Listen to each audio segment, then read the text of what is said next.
उनकी रीति रिवाज परंपरा के अनुसार सैकड़ों पशु लाए गए बलि के लिए। ये देख करके श्रमणा का हृदय एकदम विचलित हो गया कि मेरा तो नया जीवन शुरू हो रहा है, तो उसके लिए इतने सारे पशुओं की बलि दे करके उनका जीवन समाप्त करने का क्या औचित्य है। ये सब देख करके श्रमणा इतना ज्यादा भाव विचलित हुई कि वो उस विवाह के मंडप को छोड़ करके जंगल में भाग गई और वहां जाकर के दंडकारण्य वन के अंदर मतंग ऋषि के आश्रम पहुंची और वहीं रह करके उनकी सेवा करने लगी। और मतंग ऋषि के आश्रम में आने के बाद राजकुमारी श्रमणा शबरी हो गई। तो राजकुमारी श्रमणा शबरी तो बन गई, किंतु अब उन्हें वो एक मार्ग खोजना था जिससे वो मतंग ऋषि के प्रत्यक्ष भी ना आए, उनके शिष्यों के सामने भी ना आए, किंतु अपना सेवा भाव भी प्रदर्शित कर सके। तो इसके लिए उन्होंने एक मार्ग खोजा। मतंग ऋषि अपने शिष्यों के साथ में ब्रह्म मुहूर्त में नदी स्नान के लिए जाया करते थे। उनके रास्ते में एक घना जंगल पड़ता था। उस जंगल में कंकड़ पत्थर बहुत थे।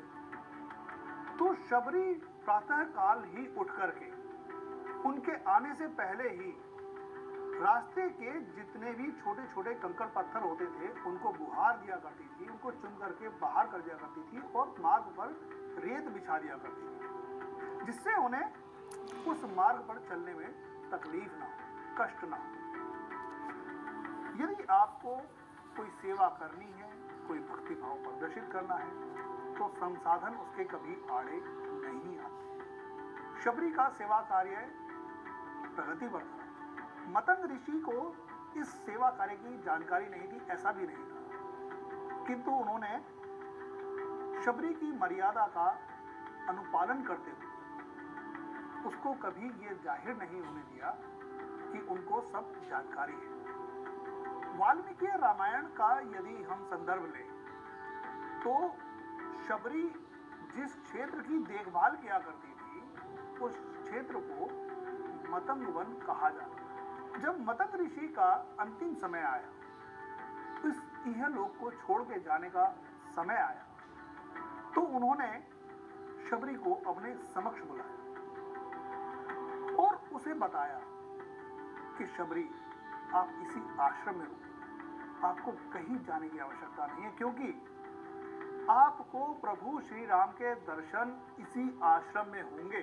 प्रतीक्षा करना, प्रभु श्री राम आएंगे और आपसे सहायता चाहेंगे, उस वक्त आपको उन्हें आगे का मार्ग दिखाना है। ये एक सूक्त वाक्य बन गया शबरी के जीवन का।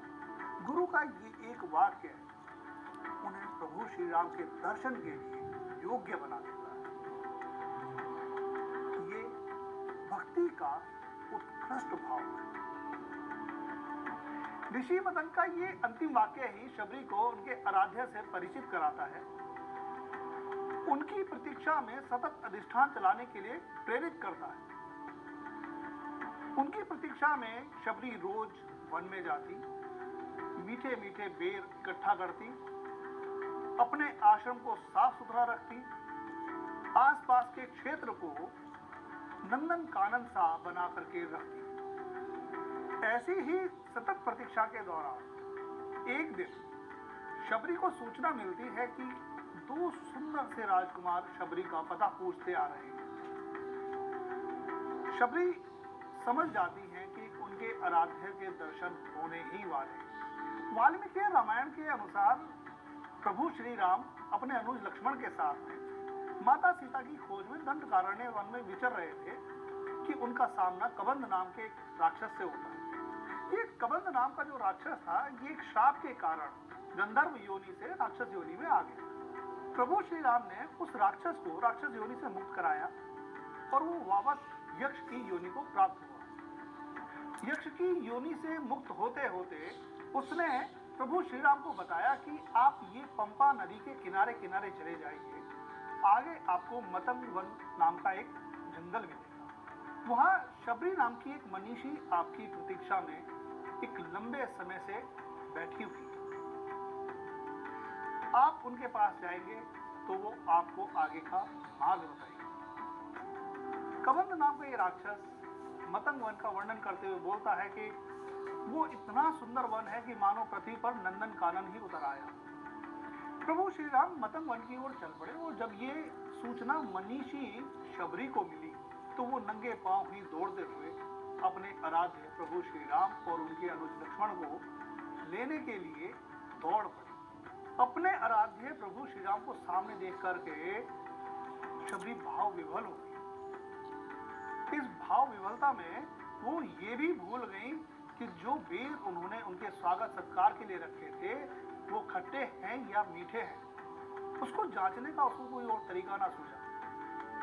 वो चखती और श्री राम की सेवा में अर्पित कर देती। जो फल मीठे होते वो श्री राम की सेवा में आ जाते और जो फल खट्टे थे उन्हें वो फेंक देते। ये भक्ति का ही भाव है कि प्रभु श्री राम झूठे बेर हों या सच्चे बेर हों, पर अगर उसमें भक्ति मिल गई है तो प्रसाद स्वरूप बन जाता है।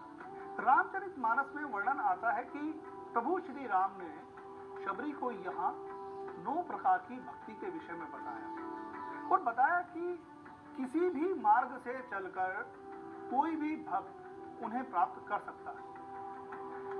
और शबरी से बोले कि हे भामिनी, आपने तो 9 के 9 प्रकार की भक्ति से मुझे पूजा है, मेरी प्रतीक्षा की है, तो मैं क्यों ना तुम्हारे सामने प्रत्यक्ष हूं।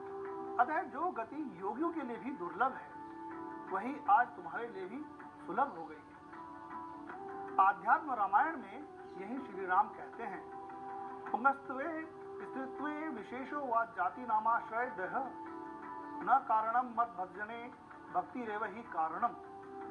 अर्थात स्त्री, पुरुष, जाति, वर्ण, आश्रम आदि इन सब के आधार पर भक्ति में भेद करना किसी भी प्रकार से उचित नहीं है। भक्ति में मेरे भजन में एक ही कारण है, वो कारण है मेरे प्रति श्रद्धा और प्रेम, और ये शबरी तुम्हारे अंदर कूट कूट कर भरा है। महर्षि वाल्मीकि यहाँ शबरी को बहिष्कृत कहते हैं। बहिष्कृत का अर्थ होता है कि जो सभी प्रकार की कलाओं में पूर्ण। ऋषि वाल्मीकि उनको यहाँ सिद्धा भी कहते हैं और श्रमणी भी कहते हैं। अनेकों प्रकार से उनके लिए अलंकार का इस्तेमाल किया गया है, प्रयोग किया गया है। महर्षि शबरी को भक्ति और ज्ञान का समन्वय कहते हैं।